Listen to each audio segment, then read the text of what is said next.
बाहेर दोन्ही शिवसैनिक आपापसात भिडल्याचं चित्र, दोन्ही शिवसेना आमने सामने आल्या। ठाण्यामध्ये आनंद आश्रमाबाहेर संजय राऊतांनी आनंद दिघे यांच्या पुतळ्याला हार घातल्यानंतर शिंदेंच्या शिवसैनिकांनी तो हार काढून टाकत दुग्धाभिषेक घातलेला आहे। एका बाजूला शिंदेंचे कार्यकर्ते, दुसऱ्या बाजूला ठाकरेंचे कार्यकर्ते आक्रमक झाले होते। जोरदार घोषणाबाजी परस्परांविरोधात दोन्ही शिवसैनिकांनी केलेली आहे। दरम्यान काही आक्रमक झालेल्या शिवसैनिकांना पोलिसांनीही ताब्यात घेतलेलं आहे। आनंद आश्रमाबाहेरचा राडा आपण लाईव्ह बघतोय। आनंद आश्रमाबाहेरची दृश्य, या संदर्भात आमचे प्रतिनिधी विकास पाटील आपल्यासोबत जोडले गेलेले आहेत। विकास काटे आपल्यासोबत जोडले गेलेले आहेत। विकास, नक्की काय माहिती आहे तिकडे, आता सध्या काय घडतंय? आनंद दिघे यांच्या जो का पुतळ्याला हार घातल्यानंतर दोन्ही शिवसेना म्हणजे उद्धव ठाकरेंची आणि एकनाथ शिंदेची काही शिवसेनाचे समोरासमोर कार्यकर्ते आले, त्यांनी घोषणाबाजी केली।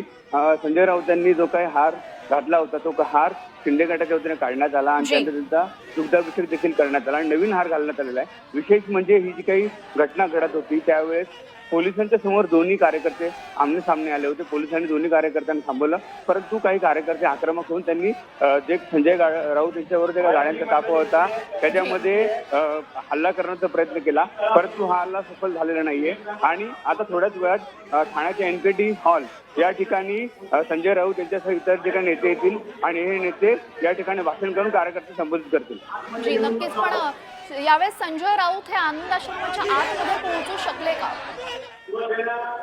संजय राऊत आनंद आश्रमाच्या आतमध्ये जाणार नव्हते, परंतु त्या ठिकाणी कार्यकर्ते जमा झाले होते। त्याच्या व्यतिरिक्त आनंद दिघे यांचा जो काही पुतळा होता या ठिकाणी पुष्पहार ते अर्पण करण्यासाठी गेले असता शिंदे गटाच्या वतीनं आनंद आश्रमाच्या बाहेरच घोषणाबाजी करण्यात आली आणि त्यांना मजाव करण्यात आला होता। जी जी जी आणि आता काही आक्रमक कार्यकर्त्यांवर पोलिसांनी कारवाई केलेली आहे का, त्यांना ताब्यात घेतलेलं आहे का? सदरच्या घटनेनंतर अद्याप देखील कुठल्याही प्रकारच्या कार्यकर्त्यांना पोलिसांनी ताब्यात घेतलेले नाहीये, परंतु कार्यकर्ते अजून देखील आक्रमक आहेत। ज्या ठिकाणी आनंद आश्रम टेबी नाका आहे या ठिकाणी समोर आनंद दिघेंचा पुतळा आहे त्या ठिकाणी अजून देखील जे शिंदे गटाचे कार्यकर्ते म्हणजे शिंदे सेनेचे जे काही कार्यकर्ते ते घोषणाबाजी करतायत, त्यामुळे नक्कीच वातावरण तापलेलं आहे।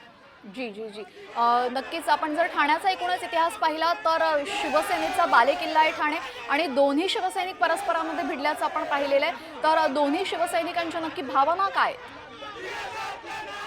दोन्ही शिवसैनिक एकमेकांच्या समोरासमोर आले होते।